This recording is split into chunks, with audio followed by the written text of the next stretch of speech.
Good morning. I'm SunAh, and you're listening to Let's Grab Coffee on WYXR 91.7 FM. Every Monday morning, I'm joined by experts from across the country who are investigating our most pressing social issues and common curiosities. Over the next hour, you'll learn about their inspirations, motivations, and of course, what they know about the world around us. So grab a cup of coffee and let's get ready for a fun and insightful conversation. Who doesn't love a good joke? After all, isn't laughter supposed to be the best medicine? And we've probably all experienced how a good laugh just increased our own sense of well-being, or even how a shared laugh created a sense of camaraderie. But humor can do a lot more than just lighten a mood or create a shared experience. What happens when jokes target marginalized groups? How does racist humor contribute to racial inequality? To talk more about humor and racism, today I'm joined by Dr. Raúl Pérez. Dr. Pérez is the author of The Souls of White Jokes: How Racist Humor Fuels White Supremacy. Dr. Pérez is an assistant professor of sociology at the University of La Verne. His work examines the intersections of racism, culture, power, and affect in relation to social inequality, cultural change, and social movements in the US and globally. He has been published in American Behavioral Scientist, Discourse and Society, Ethnicities, and Sociological Perspectives. He's also been featured in Time, The Griot, and Latino Rebels, among others. Well, welcome, Dr. Raúl Pérez. Thank you so much for being here with us this morning. Thank you so much for having me, SunAh, and I'm really glad to be on your show. Yes. Well, as we were kind of chatting before we came on air, I was just remarking how grateful I am for Twitter, because that's where I saw kind of the news of your book circulating. And I mean, with this title, I was immediately just hooked, right? The Souls of White Jokes, of course, a play on some other writings, which we'll talk about as well. And then just this idea of racist humor and how it fuels white supremacy. And so I'm just so glad that you responded to my message when I said, like, hey, I'd love to have you on the show. So thank you again. So I'm wondering if you could tell us a little bit. Let's just start with what led you to write this book about humor, racist humor, because I think for a lot of folks, I think, well, it's just a joke. Like, what's the big deal? But for you, as you lay out in the book, and we'll get more into it, it is a big deal. But let's just start with kind of how you came to this interest in humor and its role in upholding racism. Yeah, that's a great question. So I guess, I mean, the book was an outgrowth of kind of work that I've been doing over the last decade or so, thinking about the relationship between humor, race and racism, racial inequality, but also how it is that humor is able to somehow circumvent some of these sort of societal norms on a lot of discourse, not just racial discourse, but I saw it pretty extensively in the case of race. And so the project really for me started way back when I was an undergraduate student at the University of California at Irvine, and sort of this moment of kind of contradiction for myself. On the one hand, I was a non-traditional college student. I was a transfer student. I was not a very good high school student, and just barely graduated, and so I had to go to the JC to keep my job as a teaching. I was a teaching assistant for LAUSD because I thought I wanted to be a grade school teacher. That's kind of where I was headed towards. So by the time I got to the university, I was like really serious about my studies, and I think I took myself too seriously. And but I noticed that living in the dorms, because I made sure I want to live in the dorms. I want the full college experience, and it was living in the dorms that was quite interesting, because that's where I saw a lot of these kind of boundaries being tested, often through joke telling and humor. Living in a sort of context where you have 18 to 21-year-olds kind of sharing the same space, kids from all over the country. We had international students. And it was this interesting moment where for many people, it's the first time you're living with people outside of your ethnic group, outside of your hometown, outside of your neighborhood, from a different country. And of course, all of that is kind of inflected with racial sort of, lived experiences and so forth. And so humor became a way where those boundaries were being tested. Mm-hmm. And I recall very vividly, like, these kind of nights where, people were kind of trading in racist jokes, just kind of, freely. And so for me, that was interesting, not because I'd never heard these jokes before, but just the context of it was very jarring. One, I was on a college campus, living in the dorms.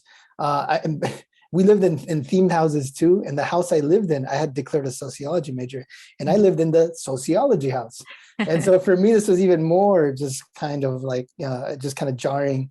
And then of course we'd get these periodic emails from, the university administrators talking about, this is the language of, diversity, equity, inclusion, and civility, and so forth. And I noticed that this recurring problem was something that I just kept paying attention to. And I said, like, wait a minute, here it is again. And so I saw it front and center in where I was living every day. But then like sort of globally too, and then global events that made their way back to the institution were happening during that same time as well, when I was a student at the university.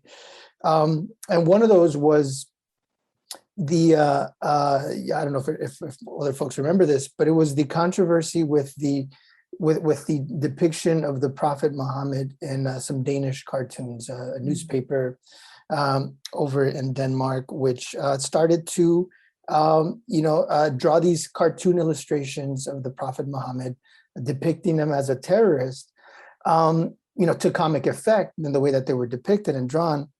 And of course the cartoonists and the magazine, it was a far right magazine where it came out, it was like, hey, these are just jokes. Like, it's, what's the big deal? And it was also used in the moment of the kind of the quote unquote war on terror. Mm-hmm. And the United States had invaded Iraq and and was in the Middle East militarily. That the fact that Muslim people were upset about this depiction of the Prophet Muhammad, both in Europe but also here in the United States, that this cartoon depiction and the response by the Muslim community was like, aha, see, these people can't take a joke. What is wrong? So this is kind of to show the kind of, the clash of civilizations, right? It's like Westerners, we know what humor is, we know what satire is, we know how to take a joke. People in the Middle East, people in the so-called third world, people, in the former colonies, they just don't get it because, we're more advanced of a society and civilization than they are.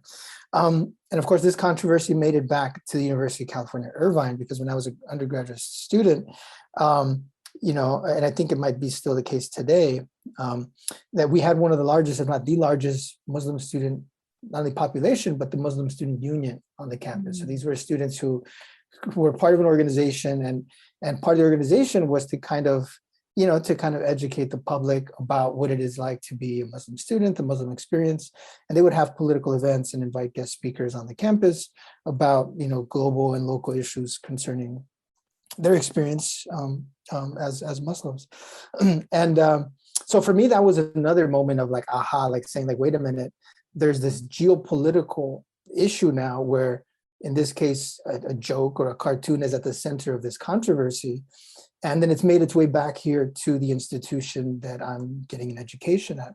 So I saw at the micro level and at the geopolitical level, the way that humor could be used, one, to sort of to test boundaries, to reinforce ideologies, to kind of to push people in a corner, and then people respond, and then the common retort is like, hey, you can't take a joke, what is wrong with you? Mm-hmm. And so stuff that coming of age, you kind of see that on the playground, you see that in the locker room, you see that, and especially now with the internet, you see that on social media and so forth. So for me, it was like, this is interesting. And of course, I'm an undergraduate student. I have to pick a career. I have to figure out what the hell I'm going to do. And it's like, well, let me do this research, because it was part of the graduating experience. Like, you got to do a research project. So I picked the topic, and my topic was, I want to learn more about racist humor. And then I would run to the library, and I'm like, well, there aren't that many books. There aren't that many articles. There's not a whole lot of stuff. And then at one point, one of my advisors was like, well, maybe you're the person to do it. And again, I'm a person that sometimes maybe takes myself a little too seriously. And I was like, maybe you're right. I'm going to be the person that does it. And I've kind of followed that sort of idea, kind of like, following my nose along the way to where does this take me? That's always a gamble, right? When you're a graduate student or when you're a college student, it's like, is this going to have any payoff? So, I'm a working class student from a working class immigrant family. So for me, it was just going to college itself was a big deal. And I didn't think what was, gonna come along the way, but I was motivated enough to say, like, well, here's something interesting. I don't see a whole lot of sort of, at least I don't see a whole lot of analysis that satisfy the questions that I have. And when I didn't see those, then I was like, no, well, I'm going to dig a little further. Or when an explanation was insufficient, I'm like, well, let me see if I can have an answer to it. And that was my approach to it. And that's kind of what led me to articles along the way. And then at a certain point, it's like, well, I think I need to write a book, because then I can show, look and see, I'm the person to point to on an issue like this. Yes, you are the person. I love that you had, that advisor that was like, maybe you're the person, like, you can do this, right? So what great encouragement. And then here you are, you in fact have done it and have written kind of like the book on racist humor.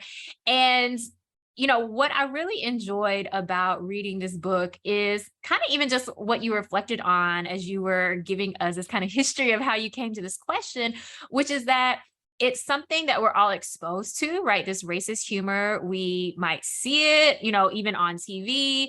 And you give some really great examples that a lot of us are probably familiar with, and we'll talk a little bit about that too. But also, like you mentioned, we're also surrounded by it, and we might even be engaging in it as well, right? So it's something we're familiar with, but you're really peeling back the layers and saying, like, it's not, in fact, just a joke. It's not a lighthearted, but it's actually doing something in society. And I think the way that you've kind of explained it, it helped folks who might be listening right now and are like, oh, whatever, y'all don't know how to have fun. It's like, well, no, actually, this is a lot deeper than just a joke. And I think if we even took a minute just to think about, some of the things that people are saying, we could understand that, already. So, you gave this great kind of example of this racist cartoon, right? This depiction. But I'm wondering, let's bring it here to the US context, because something that you talk about and kind of open up the book with is thinking about Blackface. And I thought this was just a really good place to start, because I think kind of as a society, we understand, or most people understand, that it's wrong, right? And it's something that people shouldn't do, even though we continuously see undergrads and even elected officials engaging in this behavior. But could you kind of tell us a little bit about what Blackface did in the time period and context of when it first started? And I think that will kind of help us as we're thinking about racist humor and what it does in society. Yeah, no, absolutely. I think that's a good way to go about it. And that's kind of what I realized in doing this work. It's like I needed to do a lot of the, historical groundwork here. And I kind of, pretended I was a historian for a bit, and, digging into this background and trying to, trying to see what the historians did, and then trying to sort of kind of expand or extend, or maybe go in a different direction that the historian or the historical approach wasn't able to. And so I kept going back to Blackface minstrelsy, especially in trying to tell, a story about racist humor in the United States. And one of the things that I do in the book and in other works, I essentially called racist humor in the United States, the national sense of humor. And part of why I do that is because of the fact that racist humor emerged as a culture industry. It emerged as a form of entertainment, only within a few decades after the United States becomes a country, right? The American Revolution happens in 1776. It takes a few decades for the United States to kind of figure out, how to manner and structure itself. And then its art forms and cultural forms begin to emerge thereafter. And historians have pointed out that one of the first, if not the first, sort of homegrown original form of art and entertainment that comes out of the United States, what we call culture, is in fact blackface minstrelsy, right? Because the United States, as this kind of junior, sort of nation who had a revolution against its empire, was still relying on its relationship and on the fact that it emerged out of European colonialism. So any kind of art form or cultural forms that existed here were still European, right? From novels and plays and literature and music, it's all still European.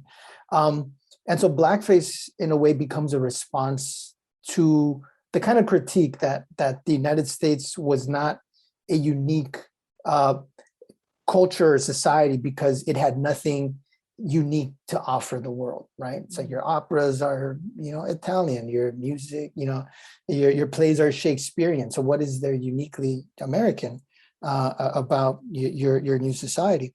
And so on the one hand, blackface is kind of like it's kind of like a way to take a jab at European culture and art and saying like, hey, well, look, we're going to take your art forms, your classical music, sort of, musicians, your plays, your operas, your theater stage. We're going to take that, we're going to invert it, because instead of it being a sort of, a white person, European person up on the stage, here we're going to put a quote unquote Negro, who's gonna wear your clothes, who's gonna play your instrument, and is gonna do it in a buffoonish way. And that's where some of the humor came in. It's like that that the musician would hold the instrument incorrectly, or would deliver some kind of statement or political sort of diatribe, but then use the words incorrectly, signaling that the person is incompetent. So on the one hand, the joke of blackface was to make fun of high European art, but then on the other hand, it was also in the vein of reinforcing white supremacy in the society, reinforcing this idea of a ranking of humanity, whiteness at the top, and in this case, blackness at the bottom. And so it was doing these two things at the same time, mocking European society and culture, reinforcing white supremacy. And then three, the other thing that it was doing is, the fact that, not all white people in the United States were on equal footing. You had immigrants coming in, you had, the new ruling class white people, the George Washingtons and the founders of the Declaration of Independence and all these people. I mean, they're the ruling class, they're the leaders, right? They're the new people in power. And then you had the immigrants, you had the people working in coal mines, you had white people working on plantations and so forth. And so there was a class divide in the society. And that class divide was often tense. You would have conflict. In fact, you have a conflict that happens right after the American Revolution, called Shays' Rebellion, where all the people who fought in the American Revolution were like, that they were getting their land repossessed because they couldn't pay back their debts. And so you have all these people who say, well, this is pretty terrible. The country we fought to make independent is now taking our farms, taking our land. And so there was already tension between the rich whites and poor whites. And so one of the things that historians point out is that blackface minstrelsy then kind of began to flatten some of that class tension and conflict between rich whites, landowning whites, ruling class whites, and poor disenfranchised whites, to say that, hey, white folks, down below, we're on the same team. Like, we're all on the same side of this. And isn't it great that we're not the buffoon on the stage, the figure of ridicule. So in that sense, blackface minstrelsy and racist ridicule, it kind of served in a way of what the historian and sociologist W.E.B. Du Bois briefly describes as the public and psychological wages of whiteness. That poor whites might have had no money, no capital, disenfranchised, powerless, but at least they were white. And so this whiteness was this ego boost that, hey, well, at least we're white, and whiteness means something.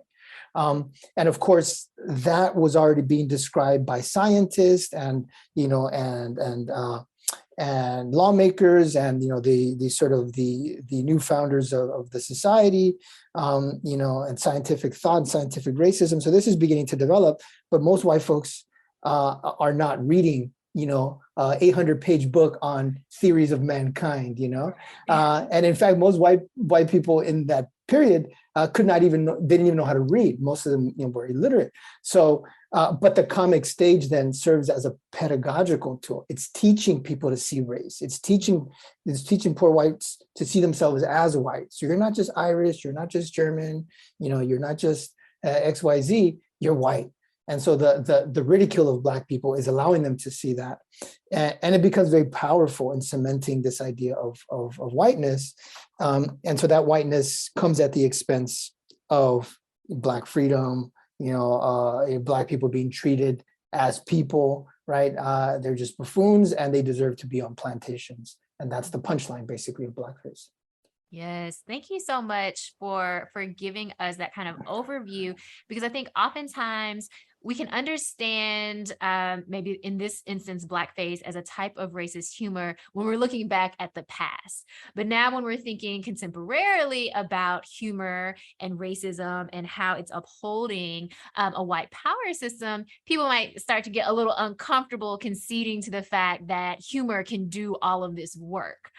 So that's why I wanted to start with kind of this historical example, and then we can bring it forward, because I think your point of, this comedy is teaching people, in this case, teaching white people that they are white, right? And trying to kind of create this racial group solidarity that may not normally have been there because of class differences or even immigration histories, ethnic histories. But then also teaching, white folks what it means in relation to what it means to be Black, right? And what whiteness should hold, or what type of social standing whiteness should confer. So what it means to be a white person in society at this time. So comedy is doing a lot, right? It's not just jokes and a good time, but it really is doing something for society. Well, let's take a quick break. You're listening to Let's Grab Coffee on WYXR 91.7 FM. You're listening to Let's Grab Coffee on WYXR 91.7 FM. I'm SunAh, and I'm here with Dr. Raúl Pérez, the author of The Souls of White Jokes: How Racist Humor Fuels White Supremacy. Now, before the break, you were giving us kind of an overview of some histories of racist humor here, thinking about Blackface, but I want to bring it to more contemporary time periods, because in the book, you look at kind of 3 different cases or 3 different arenas where we can see racist humor operating. And so you talk about racist humor as used by the far right, racist humor as we see circulating within police departments, and then also racist humor and kind of politics more broadly. And here focusing a lot on President Obama and a lot of the caricatures that we saw circulating throughout his presidency. Of course, we won't be able to talk about all of them in our time together this morning. But I wanted to go ahead and kind of talk about some of the concepts and some of the examples that you give. And, based on where we are contemporarily, I think kind of this first chapter that you dive into, thinking about the far right and its use of racist humor, is a good place for us to start, because we can really see what some of those implications are. So let's kind of start there, and how you talk in the chapter about the far right and the way it uses racist humor to kind of make light of certain situations, but also draw people into this kind of far right ideology. So could you tell us a little bit more about some of the things you saw as you were looking through kind of different depictions, right? Different humor. Yeah, that's a great question, and thanks for the sort of synopsis of the book there. I think hopefully that helps some of the listeners. So I think the far right really, I think, consciously, at least certain segments of the far right, consciously took the idea of what I was mentioning earlier, that racist humor and humor more generally can be used as a pedagogical tool, And they've kind of taken that and kind of run with it over the last few decades. In a context where, as you mentioned earlier, like most of us now, cringe, or, we're supposed to cringe at the fact that blackface minstrelsy is unacceptable and it's kind of a horrendous form of racism. But that wasn't the case up until the civil rights movement. For 150 years or so, it was again the national sense of humor. It was completely acceptable, and it's only during and after the civil rights movement that it's seen as unacceptable, that it's seen as quote unquote racist. But it doesn't kind of end there, right? Because after the civil rights movement, in this new period of the kind of culture of racism and white supremacy being challenged and contested, where it's acceptable for non-whites to be in society, their place in society, now they're supposed to be equal. The laws change. You can't discriminate people based on race and other sort of variables. So that there's this moment of kind of tension and debate about humor. And then you begin to see the emergence of the so-called era of political correctness, where, hey, we can't even take a joke anymore. And the far right really kind of is paying attention, and it has their ears on that. And it's self-aware enough to know that, hey, wait a minute, racist humor, that's good old American fun. Like, that's been here forever. Now we can't make jokes about darkies or, people of color, and, what's up with that, right? And so they're using the larger cultural debate in the society about the acceptability and unacceptability of racism more generally, in the context of speech and discourse and so forth. And they're intervening and they're saying, hey, wait a minute, if you disagree with this whole political correctness nonsense and you still think racist humor is funny, look, we have something for you. Here's some racist cartoons. Here's some, sort of illustrations that, we're taking a jab at people of color. We're also taking a jab at those white people who are kind of, from their perspective, they're kind of committing, cultural suicide, in the sense that, they're okay to sort of, hand over their power and status to people of color because they're good white liberals. And so they're mocking sort of white liberalism as a form of, white masculinity being feminized, right? They're being emasculated. So the far right then is kind of using humor strategically to, on the one hand, deploy a critique of political correctness that's already part of the culture. Two is they're trying to find people who might be sympathetic to their worldview because they're sharing this taboo humor that's no longer supposed to be acceptable in polite society, but they're saying deep down it's still funny. Look at here, check this out. And then three, it's also being used to kind of retell a story about sort of white society and white masculinity post-civil rights. So I really kind of take a deep dive into, what the organization that probably was the most influential far-right organization of the post-civil rights period. And that's the organization White Aryan Resistance, and the leader, Tom Metzger. And, he consciously, and he talks about it, was deploying humor as a way to try to draw in people into a far right ideology, and he's using these cartoon illustrations. I include a number of them in the book to kind of retell the story of white masculinity post civil rights. As I mentioned earlier, white masculinity has been emasculated by feminism. It's been emasculated by the civil rights movement. It's been emasculated by affirmative action. So all these things that are harming, from their point of view, the rightful place of white men in society, are negatively impacting the well-being of white men to take their rightful place, as the sort of at the top of the food chain. And so they're taking a jab at all that. They're taking a jab at, again, white men who don't know that they're on the verge of, being extinct from their point of view. And of course, they're trying to mobilize and radicalize young white men in particular, because young white men are more sort of vulnerable, they're more impressionable. And of course, civil rights movement just happened. So this kind of cultural revolution that made racism unacceptable. But you also have other changes in the economic arena, right? It's this, the post-civil rights era, and especially the 1980s or so, which is when the white Aryan resistance is really having this kind of upsurge, you also have these kind of these shifts in the economy. You have globalization happening. You have the outsourcing of manufacturing in the United States beginning to accelerate during this period. So you have a lot of these places, a lot of these formerly predominantly white working class communities all over the country, where you have white folks who used to work in these towns and these factories are now being, in a sense, disenfranchised by global capitalism that's choosing to move factories to China and to Asia and Latin America and other places, to pay pennies on the dollar to make more profit.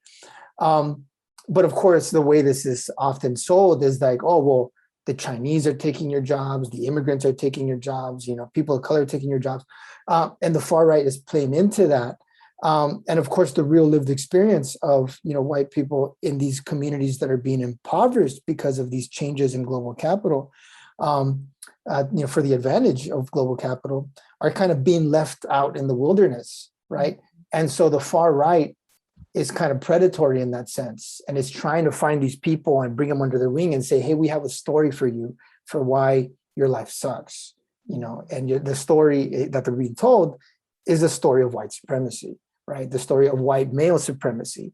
And and if you're gonna be able to take your place in this context, then you have to be willing to do what it takes to do that.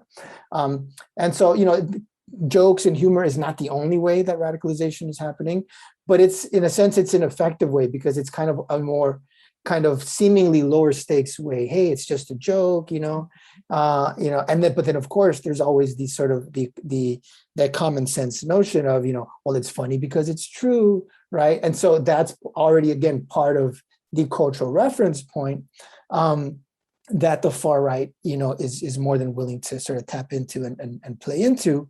And of course, what I look at in the book is the far right of the 80s and 90s is really doing this deliberately and essentially leaves a blueprint for how to weaponize racist humor for the new generation of far right, the so-called alt-right, the white supremacist millennials and so forth, who realize that, hey, wait a minute, this is kind of fun. This is kind of interesting. This is another way to tap into and get our message out there.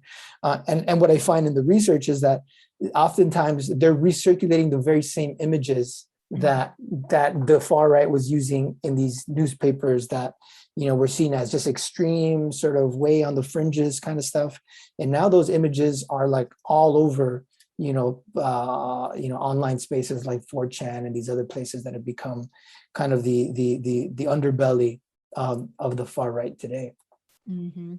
I love how you bring that again, like how these images continue to be recycled and updated or put back into kind of cultural circulation, because it's often the case where we see people maybe using racist terms that we feel like, okay, that's so outdated, but it's because of this recirculation, right? This continual circulation of some of these, quote unquote, outdated imagery, but it continues to fuel these racist beliefs. I thought that was really unique. Again, thinking about something I often think about, which is the durability of, again, some of these quote unquote outdated terms or outdated slurs. And it's like, this is why it continues to circulate within communities. And then again, is used to harass people and to create these boundaries. I like how you talked about how humor is really being used in this example as a way for white men to kind of reassert themselves, but also to organize, to potentially make material changes to reassert themselves in their quote unquote rightful position as well. So humor is doing a lot. And it's also, as you mentioned, it's also disciplining people, in this case, other white folks or other white men specifically. So when you talk about humor as creating boundaries, right? It's creating boundaries, maybe in this case, against folks who aren't white, but also creating boundaries against the wrong type of white people in these folks' eyes anyway. Yeah, absolutely. So humor does a lot, right? It does more than we're really consciously aware of, unless you study it, right? And so that was one of the reasons that I kind of decided to one, study this topic, but also write a book, is to try to give and offer some language, a theoretical framework for something that we all think we know how it works because we use it, we experience it. But just because you're familiar with something because it's part of the human condition, doesn't necessarily mean that we fully understand it. Like we all have internal organs, but I don't know how they all work. Right. So anyway, so I'm trying to give some language, some theoretical framework, a historical context to, on the one hand, explore this historical background and historical backdrop, and then connect it to the present and connect it into places and institutions that we might not readily sort of place them into, right? So, I mean, some of my other work before the book looked at racist humor in the realm of entertainment, stand-up comedy, post-civil rights. So I've kind of worked on that quite a bit in other publications. In this book in particular, I kind of dabbled in that a little bit, but partly what I'm trying to do is to say, wait a minute, there's these other spaces we need to pay close attention to.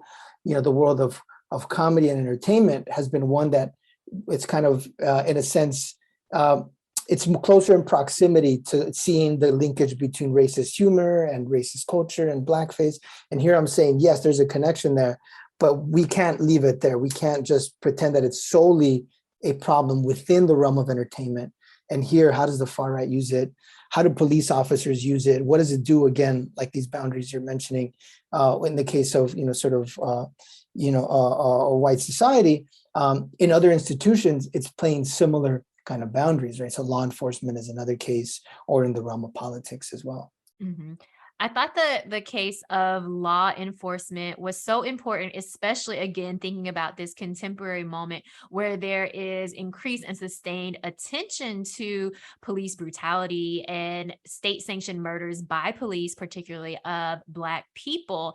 And so, again, this example, I think, really makes it real for folks who are maybe still trying to come around to this idea of like, can humor really do, all of these different things? Isn't it just, a joke? Shouldn't we just lighten up?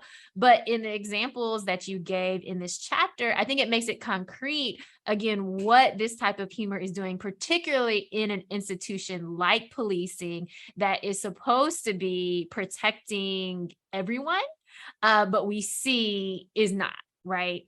And so I'm wondering if you could just talk a little bit about the types of imagery and the types of language and cartoons that you see circulating within police departments and kind of the impact of that. Yeah, so law enforcement is another one of these contexts where you really see to what extent a joke is not just a joke, but how it can do other kind of work. And in this case, I make the sort of case and the argument that it can contribute to the legitimation of racial violence, right? So in the case of law enforcement, and again, this has also been a problem, at least a documented problem that I can find, happening, over the last 50 years, at least, in cases that I've actually found and read in newspapers or whatever. But it's probably been happening for much longer than that, if we consider the way that police forces were, primarily sort of white institutional spaces, and they're policing, especially in urban areas, or in the sort of post-Civil War South. They're policing largely Black people and former slaves. So part of the culture, right? So I'm talking about the culture of white supremacy at different scales, right? So blackface minstrelsy would be at the sort of national and international kind of scale as a form of entertainment.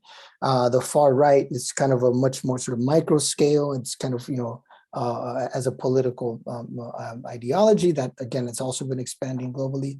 And then within institutional spaces and organizations, in this case, police departments. And, like I mentioned earlier, like humor is a way to sort of reinforce boundaries, but it's also a way to create solidarities, right? It's usually through humor and joke telling that we make friends, especially in the workplace, joking around with folks kind of is how you build colleagues, how you strengthen certain ties with people. Of course, it also makes the time go by quicker, it's more fun being at work if you can have fun. And so police officers, just normally, just like every other workplace, I mean, they engage in joke telling and clowning around and messing around with colleagues, just like any other workforce. But what's distinct about law enforcement is that part of their job is to police quote unquote criminals. And of course, in a racialized society, the criminals that they're policing tend to be the people who are racialized in a sort of negative light. These people, they're prone to criminality. And of course, in a country like the United States, there's centuries worth of sort of, racializing and criminalizing particular groups of people based on racial ideology. And so police department culture and police department humor often reflects that, right? And so that often reflects in the way that racist humor is used to dehumanize the very same people that they're supposed to be policing, according to the Constitution, through equal protection under the law. But if we look at the everyday sort of culture and joking around and clowning around of police officers across the country, right? This is not a few bad apples or just a few police departments. It's happening, throughout police departments around the country. You see that there's something to be said about the way in which police dehumanize, communities of color, depict them as animals, mock their sort of their status in society, mock their sort of, perceived proclivities that are sort of, they can't but help it because of their racial condition and so forth. And of course, this is all serving to dehumanize them. And this is what they're doing on squad cars, behind the scenes, through text messages, through email threads, and so forth. And then, you can't help but consider the fact that these are the same people that are going to sort of meet up on the street. And so if culturally they share a worldview that dehumanizes these people, then how are they going to actually treat them in everyday encounters on the street, right? So part of the argument that I'm making and part of the evidence that I'm looking at is how, in fact, there is sort of a, some kind of degree of correlation between racially dehumanizing a population, and especially in the case of law enforcement, who has the legal authority to use violence against people, will then disproportionately use violence against the people that they are continually dehumanizing in the everyday, in the workplace. Yes. I mean, I think this is such an important argument because we see these outcomes happening all the time. And you make the case, I think, very clear and compelling when looking at this different evidence that you've provided, right? Looking at these kind of internal documents, some of these internal, emails that are circulating that are supposed to be quote unquote just jokes, but as you explained here as well, are really serving to dehumanize people. And so if you don't see someone as human, or if you see them as, an inferior type of human, that translates into your interactions. And we can see the very fatal effects of that type of mindset. And so throughout the book, you're really talking about how humor creates these solidarities, which of course can be intra-racial, but also interracial as well. And thinking about humor kind of operates, again, in a way to uphold these different racial inequalities that we see throughout society. Well, let's take another quick break. You're listening to Let's Grab Coffee on WYXR 91.7 FM.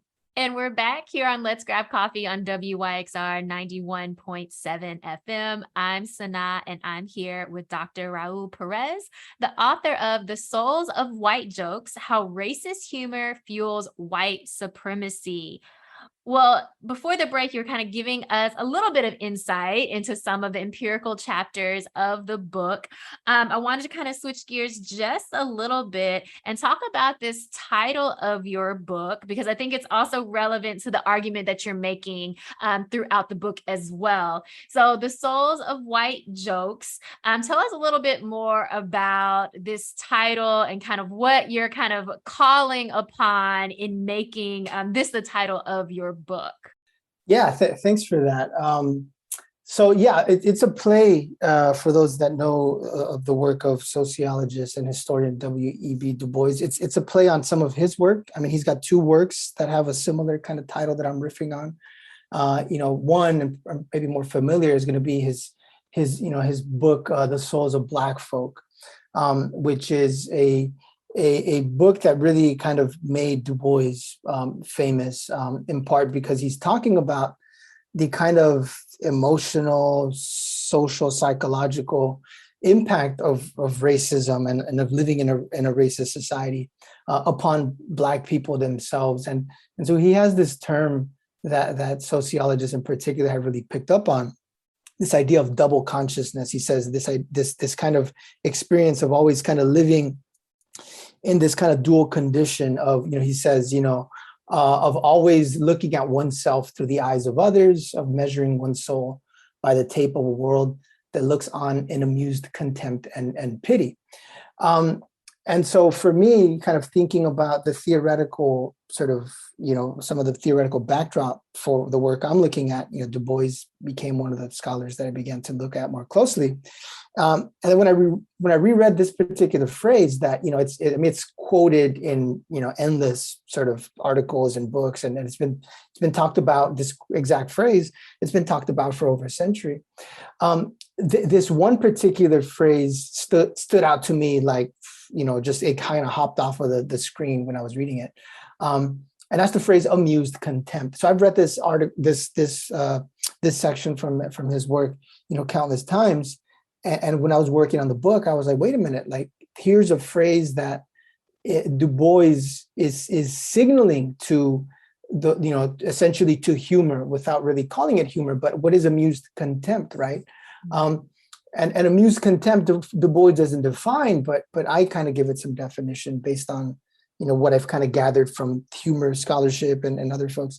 And amused contempt is basically what, ancient philosophers were talking about, a few thousand years ago with what today is called the superiority theory of humor, right? Mm-hmm. This idea of finding pleasure or amusement, in the pain and suffering of other people, right? And so this is, Germans have a word for this. I think here we were familiar with it, this idea of Schadenfreude, right? Finding joy in the misery of others. And so part of what I'm looking at then is this white Schadenfreude, right? A sort of racist Schadenfreude. And Du Bois's work really sort of helped me do that. And what he called amused racial contempt here, I kind of combine that with work on racialized emotions and racial theory and history and other work to develop this concept that I call amused racial contempt, which is what I think racist humor, how it's operating and what it's doing. And of course, the other work by Du Bois that this work that I use to develop my own work here is another essay by a similar title that is not as famous as his work on the souls of Black folk. And that was an essay that he wrote in 1920 called The Souls of White Folk. And here Du Bois is really trying to give a critical analysis of whiteness. And Du Bois really became one of the first scholars and sociologists and historians to really try to unpack not only what whiteness is, but offer a critical take on whiteness. And for Du Bois, a lot of his take on whiteness was trying to reconcile this contradiction, this idea that whiteness and white supremacy kind of means that that whiteness and white people on the planet, past and present and future, are going to sort of lead us all out of the sort of the dark ages, and they're sort of the highest stage in evolution of the human condition and human evolution. And of course, Du Bois doesn't buy that. He says, well, this is kind of ridiculous, right? And he's kind of even making fun of whiteness a little bit. But he says, when he's treating kind of whiteness as a joke, but he says, once we realize that, in the literature, in the history, in sort of the deeds of societies and, over the last centuries, he says, it's still the reality that, he says every white man's thought is seen as the greatest deed the world, ever did, or, every white man's, or the white man's dream is seen as the greatest dream the world ever sang. And he says, here's where the comedy verges to tragedy. And in the essay, he kind of goes further and he's kind of exploring this contradiction. And he says, wait a minute, if white supremacy is true and it's real, why are there class inequalities between whites, right? If white people are supposed to be superior and supreme, why are some whites on top and some whites on the bottom? And of course, he's writing this in the heat of World War I, and he's saying if all white civilization is supposed to be superior to the rest of the planet, why are white nations murdering and brutalizing other white nations? And so he's pointing out this contradiction and saying, wait a minute, there's kind of something going on here in the way that white supremacy has not only been used to sort of to brutalize and colonize, the rest of the planet, peoples of color around the world, but then he's saying, wait a minute, now white supremacy is being used to colonize white society, right? So it's destroying white society itself.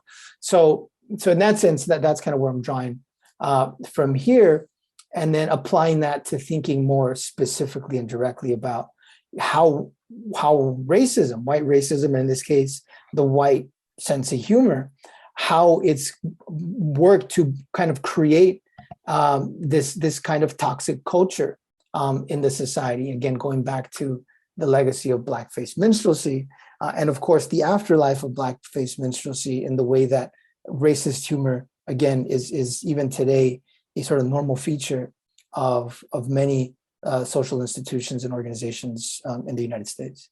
Mm-hmm. Yes. And I think one thing that really stood out to me in you outlining this argument is really bringing it back to this idea that racism, and you say it in the book, racism is more than hatred.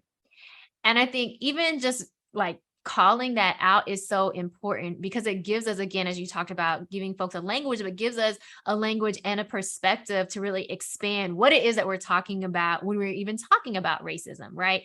It's not just this hatred, this vileness that we think that we'll be able to point out when we see it, but it is in humor as well, something that we've kind of accepted as just a joke. But as you note in the book, racism is more than hatred. You say it is also a practice deeply rooted in a pleasurable solidarity, grounded in an amused contempt for racialized others. So racism is, found in this racist humor, and that it is pleasurable to the people who are using it, and also, listening to it or enjoying it alongside the folks who are using this racist humor. And I thought that was just such an important point, because a lot of times when we talk about racism, we're talking about maybe anger or distaste or, a strong dislike. And we think it must harm the person who is racist as much as it's harming the people who are experiencing the racism. But in this case, you very clearly show us that racist humor is enjoyable. And that's why it continues to exist. And that's why these racist jokes are shared and circulated so widely. Yeah, I mean, absolutely. I mean, that was one of the realizations that I kind of came to at a certain point. I'm like, I gotta sort of make this in bold print. It's like, racism is fun, right? Like racism is fun, and we can't ignore that reality. Historically, in the past or in the present, there's something about racism in the society that makes it a fun activity. And that has been the case not just in the United States. That's been the case in other, at other historical periods and in other societies. One of the ways that in Nazi Germany, the sort of propaganda machine really accelerated in that society, in that period, was the fact that, again, the amused racial contempt was being used, in this case in particular, against Jewish people, right? They were seen as objects of amused contempt.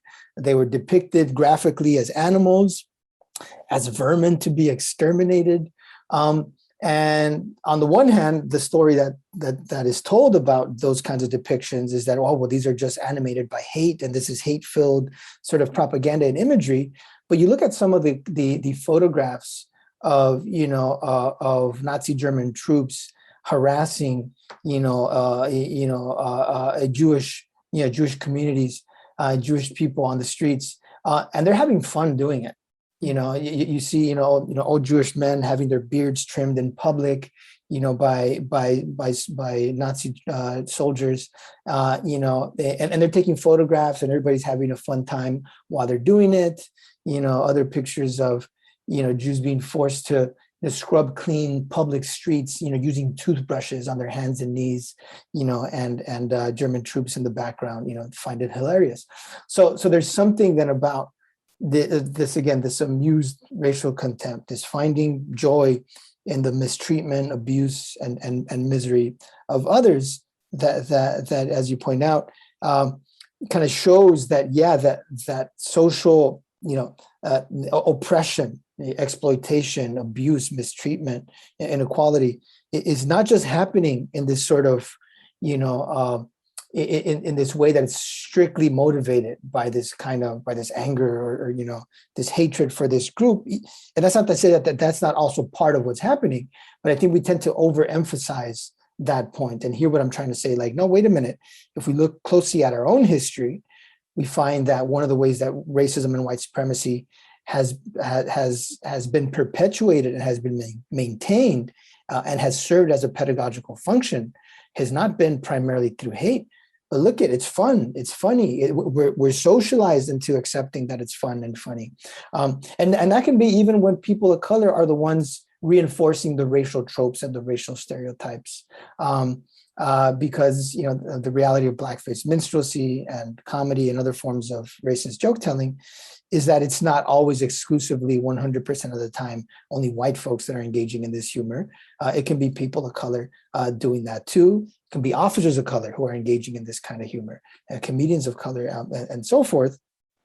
At the same time that they can also be some of the ones who are opposing it or challenging it. So in that sense, the way white supremacy is circulated and perpetuated is a little bit more complex than the kind of simplified story that we often hear about it. Mm-hmm. Well, you have really dived into the complexity of racist humor. And I mean, such a great book. Thank you so much for being here with us this morning and just sharing a little bit about how you came to write this book and also some of the arguments that you have presented as well. It has been such a pleasure. Thank you so much, Dr. Pérez. Thank you so much for having me again, SunAh, and great work with your show. Thank you again to Dr. Raúl Pérez. He is the author of The Souls of White Jokes: How Racist Humor Fuels White Supremacy. This book gave me so much to think about, and I really enjoyed how he made this kind of, it could be a difficult kind of idea to wrap your head around, but how he made it so real and so easy to understand. So thank you again to Dr. Pérez for being here with us this morning.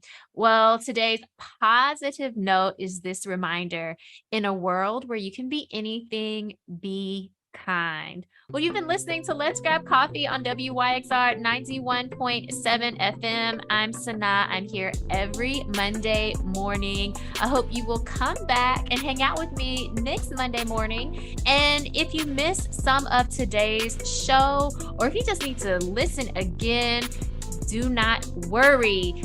You can always catch the replay on WYXR.org, or go ahead and subscribe to Let's Grab Coffee in podcast format, available wherever you stream podcasts. I hope you have a great day. And again, just remember, in a world where you can be anything, be kind. Can't wait to have you back here with me next Monday morning.